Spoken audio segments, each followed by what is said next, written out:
Hello Huntsville. Today we'll be turning up the volume on the Huntsville music scene and talking with Alabama Music Hall of Famer Codie Gopher. Join us now for a captivating conversation about music, legacy, and Codie's passion for music here in Huntsville.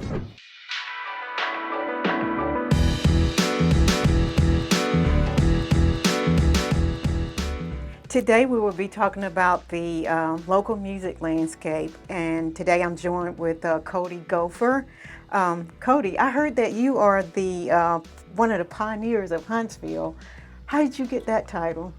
I guess for not giving up, just staying the course. Okay. I've been in the game about 25 years, so I guess that's where it comes from, just not giving up. What are some of those, tell me about some of the things that made you a pioneer. Like, what did you do to get there? Like, I hear that there's like a huge footprint in this area with music. Yes, So ma'am. tell me a little bit. So I'm more about behind the scenes. Okay. I let the musicians do the musician thing, so I'm more like the business guy. So over the years, I've been able to get Huntsville music in places like New York Times, Forbes, National Geographic. Wow. We've been able to export the music through companies like Google, T-Mobile, landing on one of the biggest video games in the world. So just, through those opportunities in that environment, been able to put Huntsville on the map. Alongside people like my brother Kelvin Wooten, Mario Maitland, Mally Boys, just a lot of great people here that I just advocate for. So that's where I get that pioneer name from. Okay, and you just absolutely love what you do. Yeah, I'm, when you look at the world of music, you have places like New York, LA, but like I say, I'm a fan of Huntsville music, so I love it. As we talk about music, what's your assessment of the live music scene in Huntsville's nightclubs? I think post-COVID, it's alive and well. Okay. Before COVID, I think Huntsville was a weekend city, Friday or Saturday night. Right. But as of now, you could catch a show on a Tuesday or Wednesday, and they say Thursday is the new Friday. So Right. I think the people who are actually performing are getting a lot more shows. I think the community is being more proactive and supportive of what's going on out here. There's room for improvements. I would like to hear better sound in some of the venues, but that come with time and just education. But as of right now, the live music scene is alive and well. Right. Like some of the venues I attended, live music is like the bar may be located too close to the stage, and it's not a good quality sound of music. So in Huntsville, we're a techie city, so I think that we deserve a little better venues when it comes to live music. And I think that's on the horizon. You got places like the Meridian Arts Center. Okay. St. Stephen's is a new spot that's opening. And, Danny Davis had a listening space to where it wasn't, like going to a bar to see, and live performers were secondary. Okay. I think there are a few spots on the plans to give you that real listening experience to where it's about the music first and everything else is secondary. Okay. And what do you think about how the local music scene have evolved in Huntsville over the years, like where we were and where we are now? I like I said, being in the game about 20 some odd years, I've seen a lot. So the music audit that we did back in 2017, I think was a pivotal moment. It was able to kind of like defragment the community to where, hip hop guys were working with alternative rock. We were able to get into the schools and make more connections with the churches, and, because a lot of people don't look at the church as a music venue, Right. but it very much is. Right. And then even the city being intentional with venues like the Orion and Mars. So I'm happy, to be in this industry so long, to finally see the city come together and everybody pull together in their respective lanes and move in one direction. It's been a great journey. Okay. And so I think it's, the doors are open for a lot. Just want to see what the sustainment of this looks like. So who are some of the Huntsville's most memorable or legendary artists that you can think of?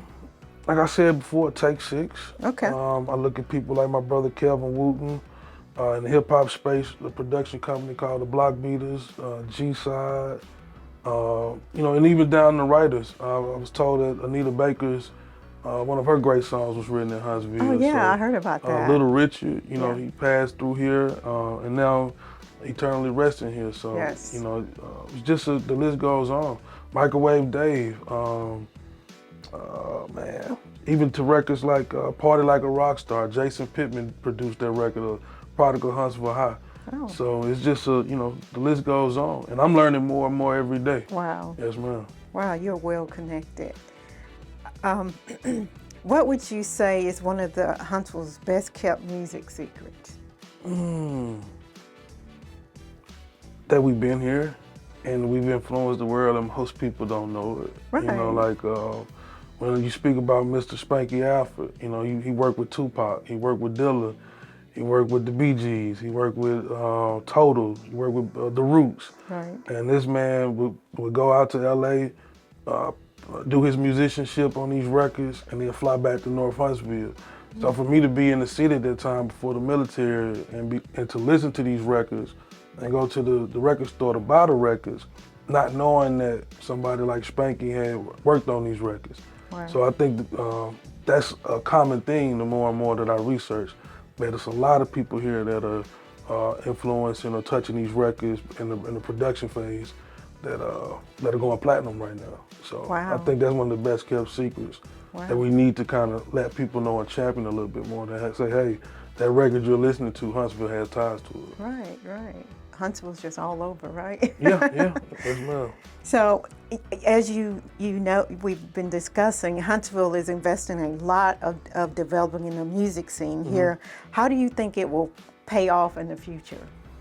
It's funny, I just had this conversation last night. I think it was the last industry that kind of needed to catch up with the other industries. Okay. From the real estate game to Huntsville being a great place to raise a family and jobs. Right. But you just mentioned Austin earlier. We've got to compete with these cities. Right. So I think the music scene is a tool to help with recruitment. Right. With the millennials and the Generation Zers, they'd rather know if a place is fun before they worry about how much the job is paying. Right. So I think the music scene was one of the missing pieces of the puzzle that can not only just, electrify the entertainment scene, but also help other industries and other businesses in the city, because Huntsville now can compete with other cities within the region and across the country. So, before we got into the Huntsville Times paper, we were in the New York Times. Okay. So, when it comes to, people who look like you and who don't look like you, that was one of the questions that I asked, how can people who look like you, Huntsville Times, Right. write about us all the way in New York and you won't let us through the doors? How can we go to Norway and doctors fly from London just to see us? Doctors. Right. Flew to Oslo to see G-Side from Alabama, and these people don't look like us. So Wow. once again, that exporting and orbiting the world and seeing, different things and being, experiencing different situations, coming back home, that's how we leveraged a lot of things. These people look like y'all, so how are y'all not doing what your counterparts are doing in Sweden, London, and even down to NPR when NPR wrote about us. So how can NPR write about us and not Huntsville Times? Right. So am I surprised now? No, but it was a real conversation that we had to have and people to truly understand it, because you got to think hip hop is very regional and it's very full of pride. So hip hop was probably the first music culture here to go around the world and say, we from Huntsville. This is before Huntsville even said they were from Huntsville. It was more like, we're close to Nashville, we're close to Atlanta, we're close to Birmingham. But Huntsville hip hop said, we are from Huntsville. So I think a lot of things you see now is derived from the DIY mindset of hip hop from Huntsville. What neighborhood did you grow up in? In North Huntsville, on Okay. Gayheart, right off of Grizzard, in between Mass and Lake. So Okay. did 17 years over there. 17 years. the north Okay. side, yes, Okay. ma'am. Okay. What do you remember about it? It was so I originally you know, as a kid, you know, I stayed on Patton Road. Okay. That's where they brought me home from the hospital. Okay. And then went to Old Madison Pike to Okay. Madison Gardens, I think it was. Okay. Right across the street from the Space and Rocket Center. Oh, so yeah. we stayed there for about 2 years. Okay. And then we moved to North Huntsville in '82. Okay. So it was kind of, you know, you can see the tail end of the middle stages of white flight.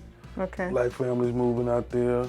Knowing what I know now, you know, kind of some of the eminent domains that my family went through prior to me being born, like Redstone Arsenal, the 565, uprooting and displacing people.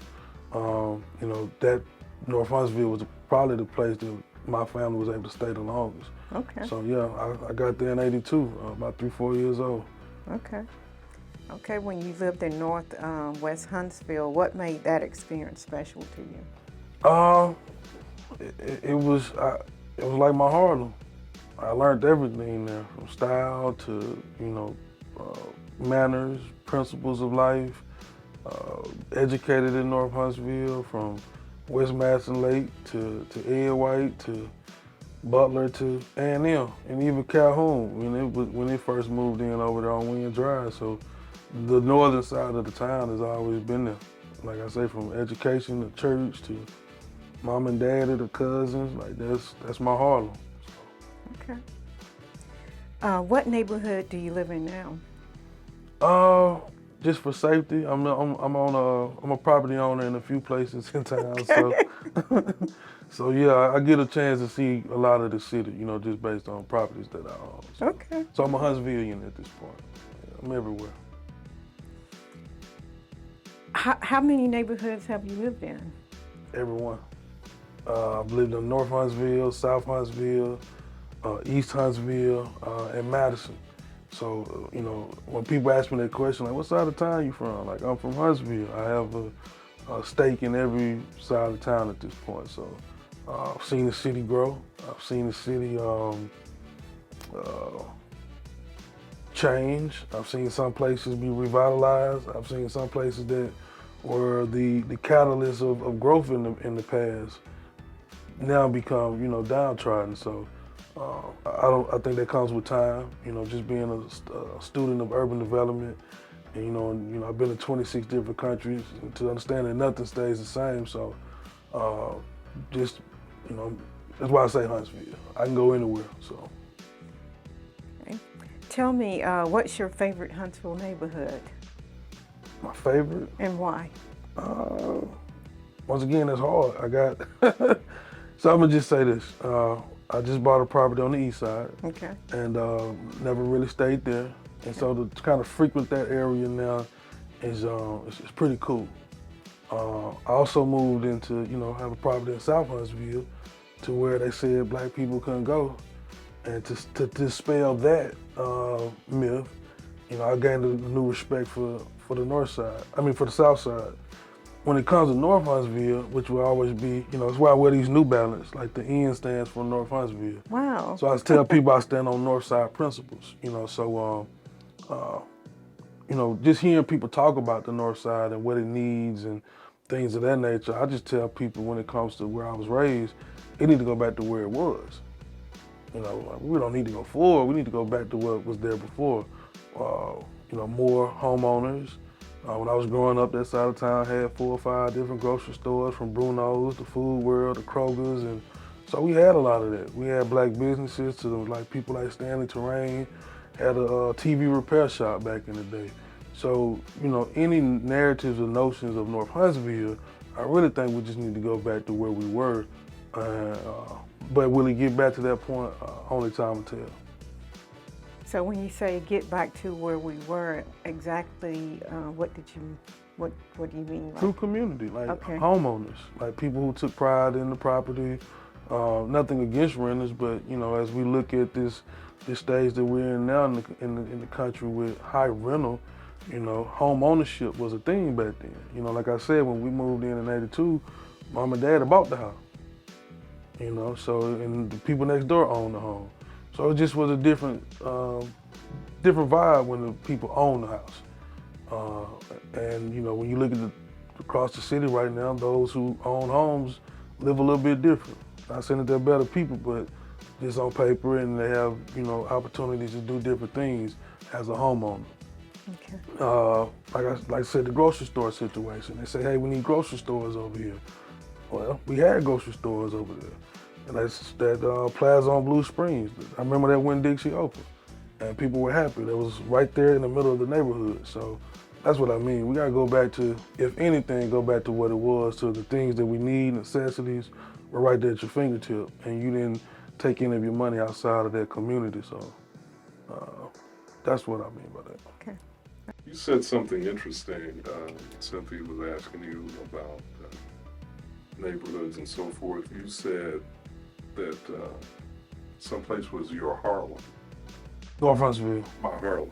Mm-hmm. What do you mean by that? When you just look at the energy of the Harlem Renaissance, places like the Apollo, the style that came up out of Harlem, that's what Huntsville was to me. Now, I didn't know that until I joined the military and started meeting people from other places, and sitting next to people from LA, the Chicagos, the Miamis, and even people from outside the country, and being able to stand toe-to-toe with them with dialogue or just, shooting the dozens or even style. So, the way people look at Harlem and the swag and the demeanor that come up out of Harlem, I felt like that was in North Huntsville for me. So whenever I went somewhere, i.e. I'm draped in Huntsville attire. So anywhere you see me, that was North Huntsville style. So that's what I mean by that being my Harlem. Like, I just cherish it like people cherish Harlem. Okay. You referred to the various sections of town. In fact, you said you just bought a place in East Huntsville. Mm-hmm. For folks who may not exactly know, I'll just say for myself, let me speak for myself. I've never heard anybody describe a section of town as East Huntsville. What do you mean when you say East Huntsville? Well, back in the day, it was a gym called East Side. The West Side gym was right there in Butler Terrace housing projects. The East Side gym was right there before you get into 5 Points. So anything Pratt area, back to the mountain, Maple Hill Cemetery, that's East Huntsville, so.